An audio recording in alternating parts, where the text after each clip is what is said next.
Hey friends, welcome back to Food Prep Guide. Let's talk about something nobody tells you up front about food preservation, and that's this.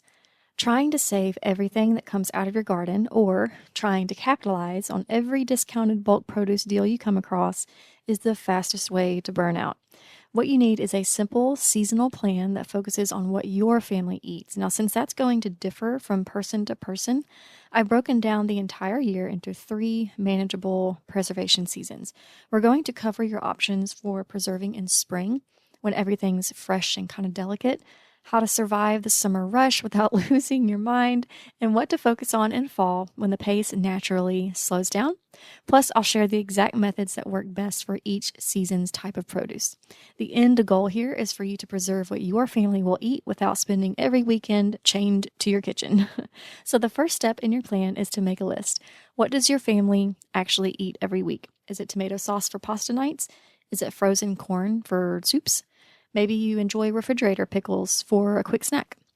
So start there and figure out your family's core foods, and you've already made your preservation list way more manageable. And remember, it's okay to let some things go. A slightly younger version of me did not know that and was like, nope, I'm not letting a single thing go to waste, and I burned myself out on many occasions. It's okay if a few cucumbers turn yellow on the vine. Use them for seeds. They'll become your next year's harvest. It's okay to use your freezer as a holding place until things calm down. I do it every single year. And it's okay to compost that extra zucchini. A successful year is defined by what you joyfully use and what sustains your family without you burning out. So if you're like me and you want to focus your time and energy on staple crops or aka backyard garden foods that make up the bulk amount of meals, then we have a free Staples garden plan where we've calculated what and how much to plant per person for the year. The link is in the description box, or you can comment Staples Garden and I'll send it to you in a reply directly. Okay, so instead of a strict month by month calendar, which can be so different depending on where you live, we're going to break the year down into those 3 main preservation seasons that I mentioned earlier.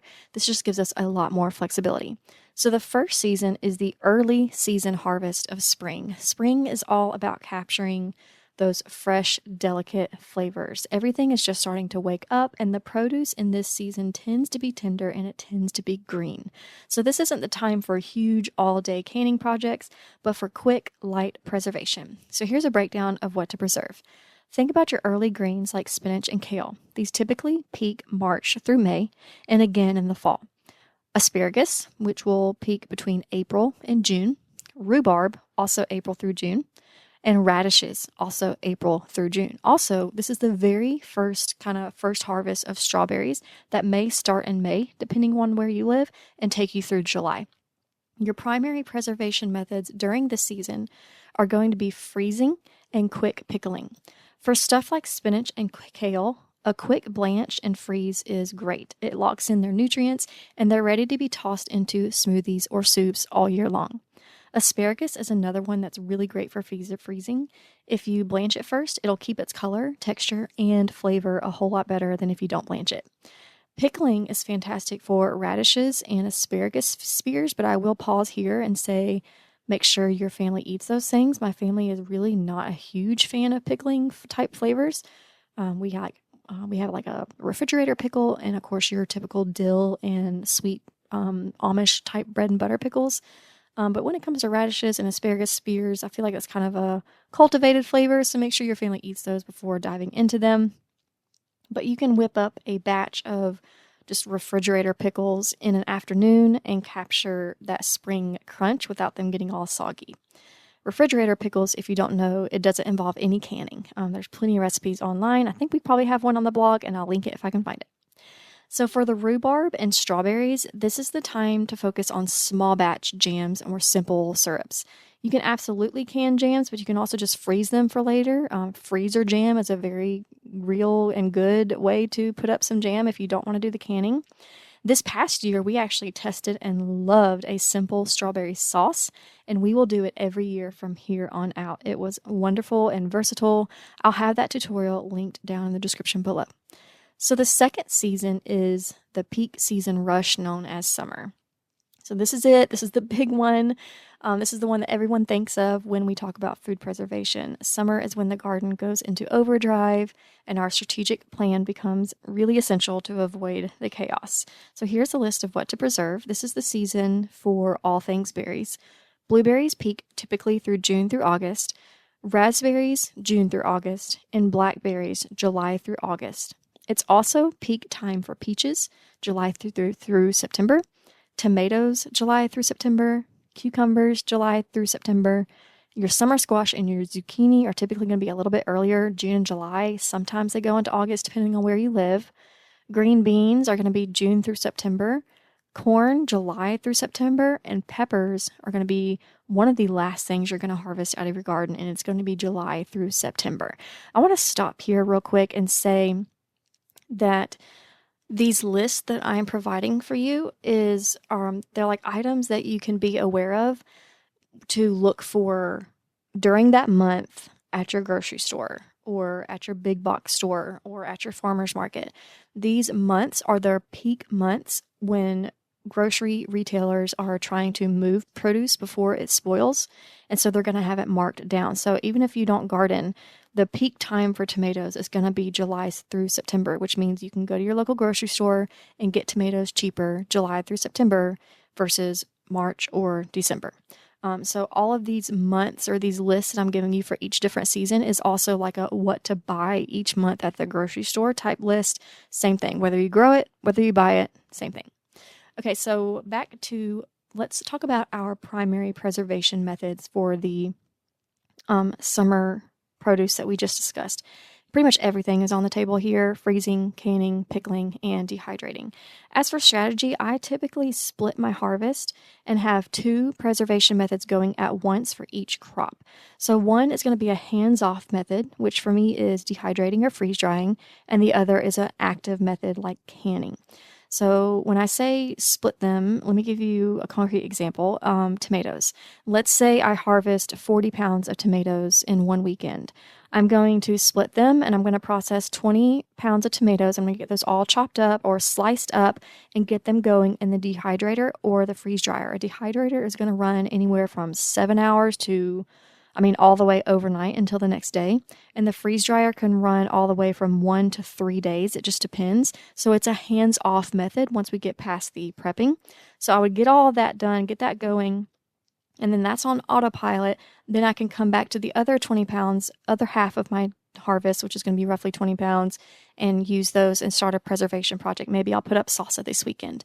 And then 2 weeks from now, will be a huge round of tomato harvest, and we'll do the same thing. I'll move on and make that my pasta sauce weekend after I go ahead and get some going in the dehydrator and the freeze dryer.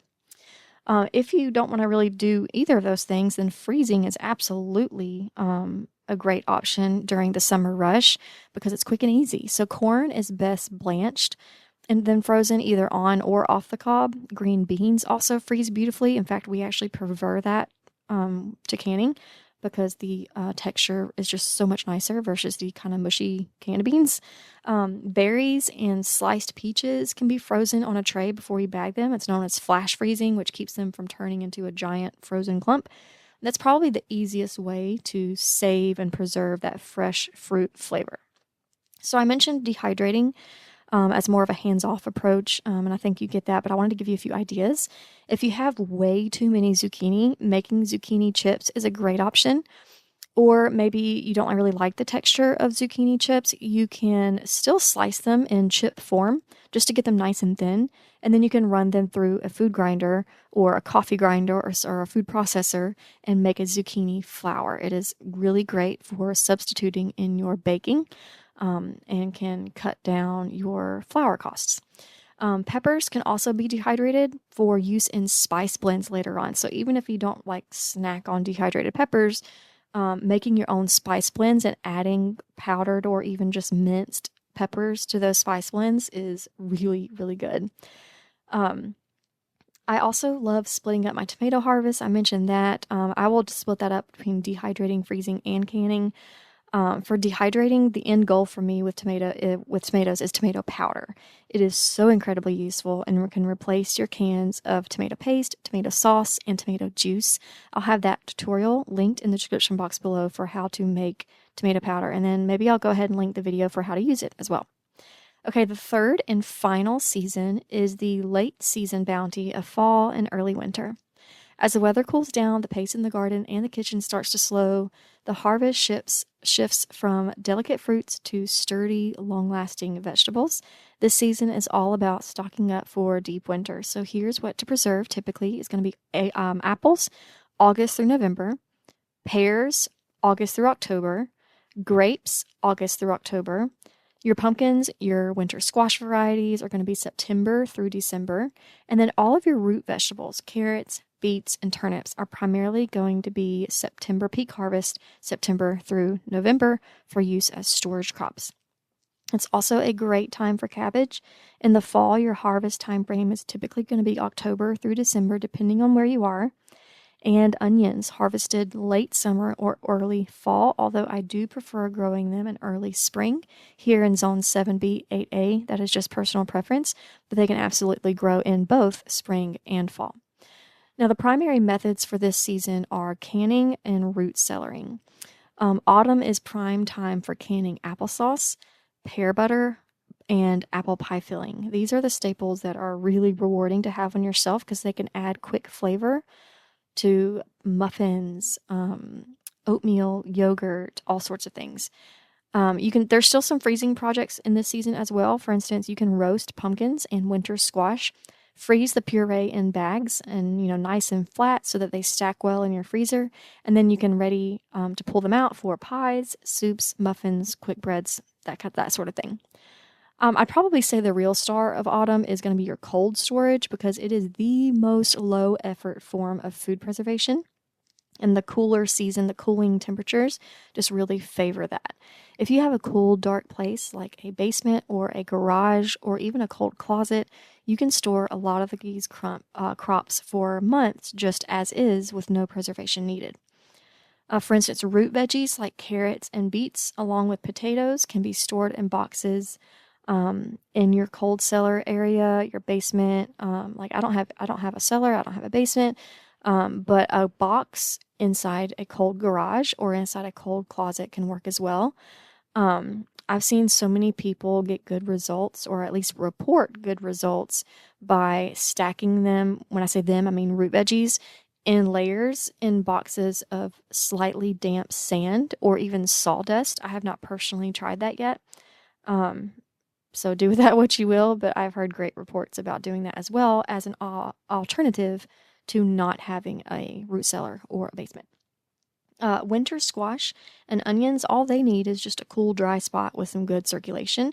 Just be mindful that you want to store some things away from each other. For instance, onions should never be stored next to potatoes because the onions will cause the potatoes to sprout because of that ethylene gases that get released. So I'd be amiss if I didn't mention fermentation for this time of year because it also really shines in the fall with the cooling temperatures. Cabbage is the main thing that comes to mind, although there's plenty of other options, but you can turn it into sauerkraut or kimchi, which will last for months in the fridge and is full of healthy probiotics. So we've covered the what and the when, but you might be wondering about the nitty-gritty of how to do all this. So each of these methods, canning, freezing, dehydrated, cold storage, it all has its own techniques to make sure your food is safe and tastes amazing. So just in case there are any beginners listening, let's do a quick breakdown of the core 4 preservation methods so that you can see how they all kind of fit together. So number 1 is freezing. This is definitely the fastest way to get started. Great for beginners. It's great for keeping fresh flavor of most fruits and vegetables. The primary downside is that it's going to take up real freezer space, which is usually pretty valuable, and it relies on electricity. Number 2 is canning. This is how you get shelf-stable food that can last for years, and you don't have to worry about a power outage ruining all your hard work. It's perfect for high-acid foods like tomatoes and fruit, which you can do in a water bath canner, and absolutely essential for low-acid foods like vegetables and meats, which need a pressure canner. I will make one careful note about tomatoes. It depends on the acidity of the tomatoes, whether you can water bath can them or not. They often need an extra acidifier like lemon juice or citric acid. Otherwise, some of the recipes need to be pressure canned. So definitely look into that. So a pantry full of your own canned goods is a beautiful thing and a huge step toward food security. If you don't know how to can, I highly, highly recommend it. We have a whole playlist dedicated to canning recipes and even an online self-paced canning masterclass, which both will be linked in the description box below. Okay, number 3 is dehydrating. This method removes water from the food, which makes it light, compact, and keeps it from spoiling. It's really great for making fruit leather, jerky, dried herbs, and veggie powders. I mentioned tomato powder, but you can powder pretty much anything and use it to add not just extra flavor into your meals, but color and nutrition. So number 4 is going to be your cold storage or root cellaring. This has got to be the oldest and most energy efficient method for sure, but it's for crops that are naturally long keepers, which is going to be your winter squashes, garlic, potatoes, onions, apples, that sort of thing. Building a pantry filled with food that you grew or sourced locally is one of the most rewarding things you can do. It connects you to the seasons, saves you money, and gives your family delicious, healthy food all year round. By swapping that frantic do-it-all approach for a calm seasonal strategy, you can stock your shelves without the burnout. Now, I know somebody out there has got to be wondering about that super simple strawberry sauce that I mentioned. It was hands down the easiest preservation project that I did last year. The tutorial for that just popped up on your screen, so check it out. And that's all for today. Bye.